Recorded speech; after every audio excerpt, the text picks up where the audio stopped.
Oi, Patrícia, bom dia, tudo bem? Tudo, Mayumi, e você? Tudo bem. O convite para você é porque a gente queria falar um pouquinho sobre retina no alto míope.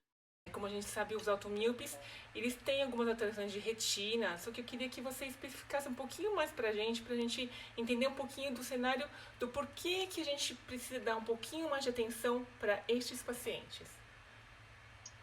Todos os nossos pacientes, a gente precisa sempre fazer um mapeamento de retina para conhecer o fundo de olho, né? Em especial quando a gente conversa sobre os nossos pacientes com uma alta miopia. O paciente com uma alta miopia, ele tem um olho com algumas particularidades. É um olho alongado, né? É mais ou menos a grosso modo falando, se eu pegasse o globo ocular e esticasse e alongasse. Quando eu faço isso, além de eu aumentar o comprimento axial do olho, eu também vou ter um afinamento das paredes. Eu vou ter um afinamento da esclera, eu vou ter um afinamento da coroide e vou ter um afinamento da retina, como se eu esticasse, né?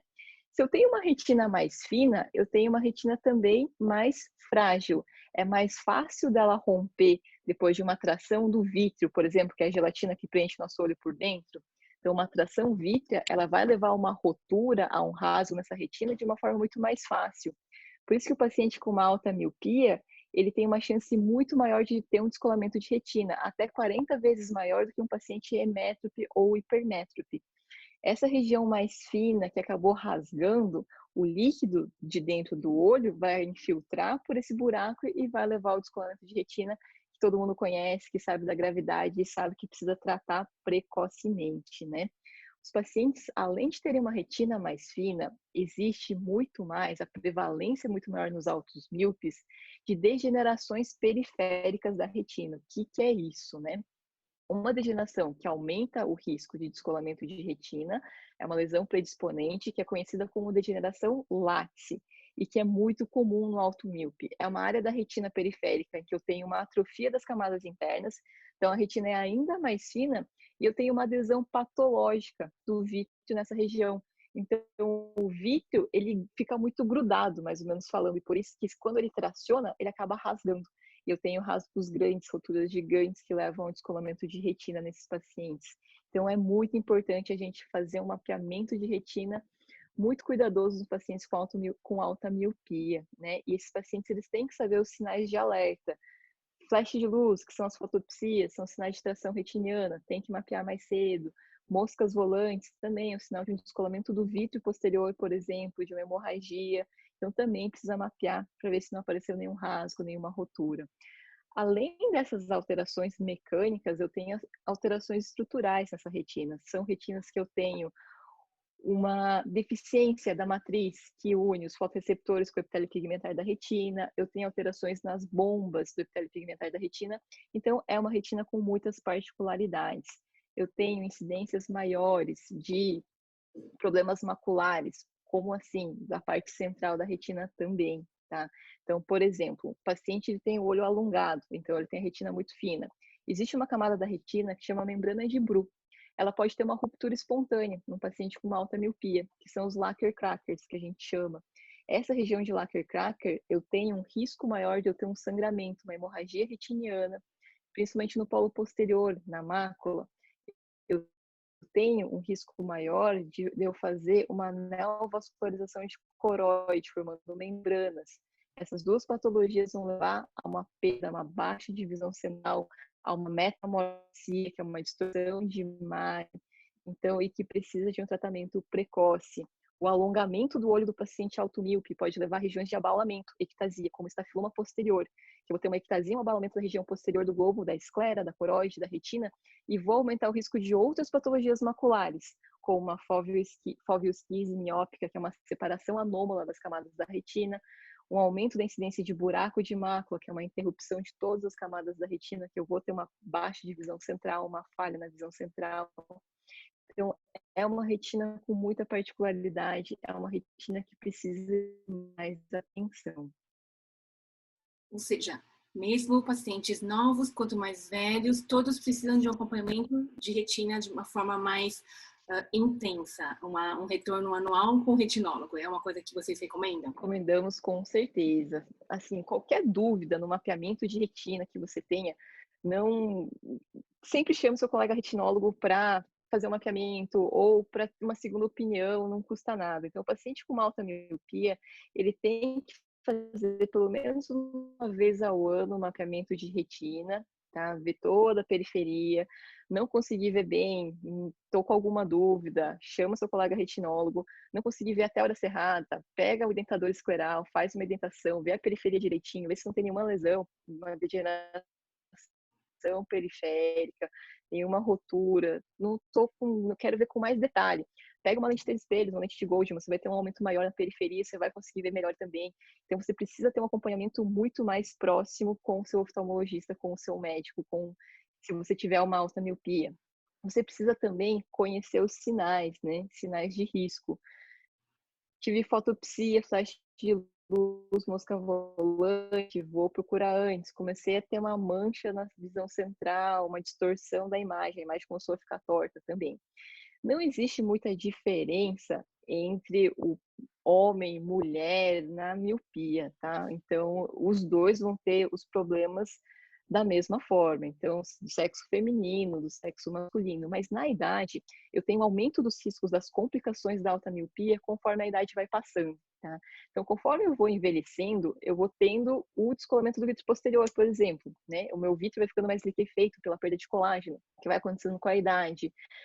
No alto míope, isso acontece muito mais cedo. Num paciente emétrope, que pode acontecer com 70 anos de idade, no paciente com uma alta miopia, com 30 anos, eu já posso ter um descolamento do vítreo posterior. E o descolamento do vítreo posterior aumenta o risco de formação de roturas que vão levar a um descolamento de retina. Então, conforme a idade também vai passando, eu tenho que prestar mais atenção na minha retina também.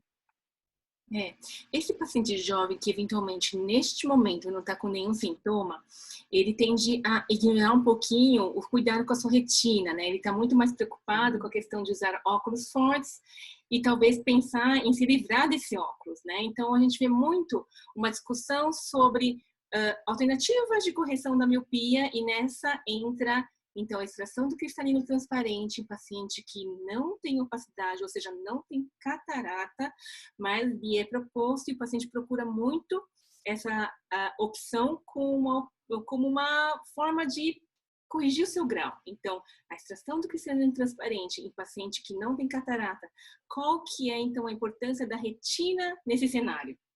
Dá até um friozinho na barriga do retinólogo, porque aumenta o risco de descolamento de retina. Então, a cirurgia faco-refrativa, que é a extração de cristalino transparente, o paciente não tem catarata, para correção do grau, tem dois fatores, né? O primeiro que vai fazer em pacientes com uma alta miopia, que já é o principal fator de risco para descolamento de retina.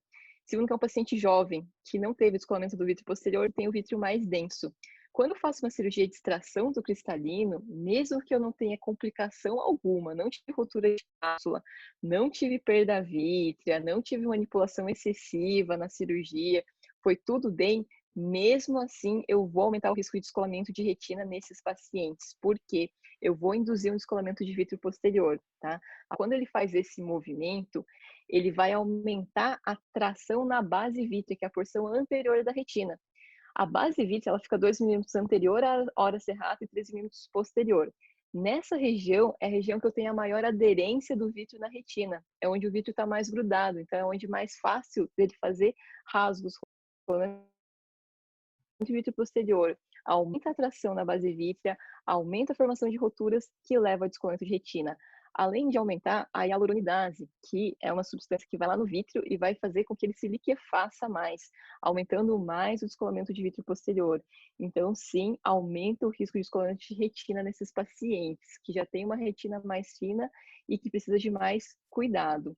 E não quer dizer que ele vai descolar logo no dia seguinte que operou ou na semana seguinte. Então, a maior incidência acontece de 5 a 8 meses depois do trauma, depois da cirurgia, mas foi sim ocasionado por conta desse trauma cirúrgico. Então, a gente contraindica cirurgias de extração de cristalino transparente em pacientes com uma alta miopia, né, para correção do grau. Que na lente fáscica a gente sabe que a gente não tira o cristalino, né? Toda a estrutura interna do olho fica, de certa forma, intacta e é implantada só uma lente que seria da correção do grau.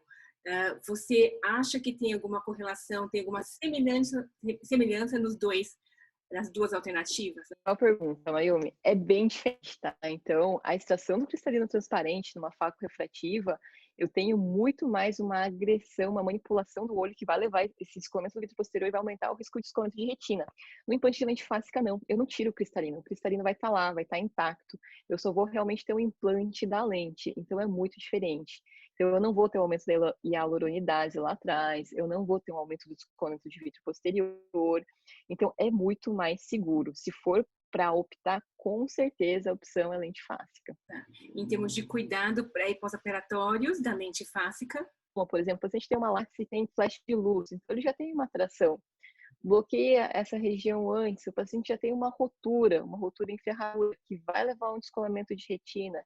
Você vai fazer a fotocoagulação a laser dessas regiões, a cirurgia de implante da lente fásica. Eu tenho que fazer o laser, eu tenho que esperar a cicatrização desse laser, e só depois que eu tiver uma segurança que aquela região já está segura, aí sim eu posso proceder à cirurgia. E no pós-operatório, eu preciso também acompanhar de perto esse paciente. Teve aquela lápis que você não bloqueou no pós-operatório, vai lá, examina ela, faz um mapeamento logo em seguida da cirurgia e continua acompanhando esse paciente para ver se ele não vai abrir rotura, para ver se ele não vai ter nenhuma complicação pela sua própria alta miopia. O segmento pós-operatório desse paciente que teve a lente fásica implantada seria semelhante a um paciente que nunca foi operado, ou seja, os cuidados do automíope são iguais independente de operar ou não operar? Exato, os cuidados do automíope, eles sempre têm que existir, né? Depois de uma cirurgia, claro, a gente vai ter um cuidado um pouquinho mais próximo no sentido, mapeei antes da cirurgia, mapeei depois. Mas depois da cirurgia, eu vou ter o mesmo acompanhamento. E o paciente também vai me ajudar sempre. O paciente teve um sintoma novo, eu vou atender esse paciente antes do retorno. Mas se não, depois de uma cirurgia, acabei o pós-operatório, vi se o paciente está tudo bem, ótimo, eu vou ter o mesmo acompanhamento. Acho que essa ideia sempre tem que ficar muito, muito bem sedimentada no paciente automíope e no médico que vai acompanhar um paciente automíope. A retina do automíope, ela tem suas particularidades, então ela exige atenção. Eu preciso fazer um mapeamento pelo menos uma vez ao ano. O paciente automíope, ele precisa conhecer os sinais de alerta.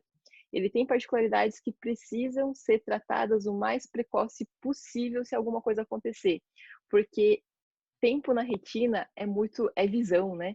Quanto mais tempo passa de qualquer coisa que aconteça, um descolamento, uma hemorragia, formação de membrana, mais tecido eu perco. Então, tempo é muito importante em termos de retina. Por isso que é importante o paciente sempre estar colaborando, ajudar a gente, sabendo os sinais e sintomas. Então, é dos dois lados. Eu sei que usar um óculos de um grau muito elevado às vezes pode ser muito desconfortável, porém, pensa que você tem uma visão perfeita e você pode ter complicações muito graves, como um descolamento de retina, um glaucoma, que tem um tratamento muito mais difícil, né? E muitas vezes não chega à visão que você tinha antes. Já a lente fásica, outra história, muito mais segura e, graças a Deus, agora é uma opção que a gente tem. Obrigada, Patrícia, pelo tempo. Eu que agradeço, Mayumi, pela oportunidade também. Então, até mais, pessoal. Bom dia para todo mundo. Tchau, tchau, gente.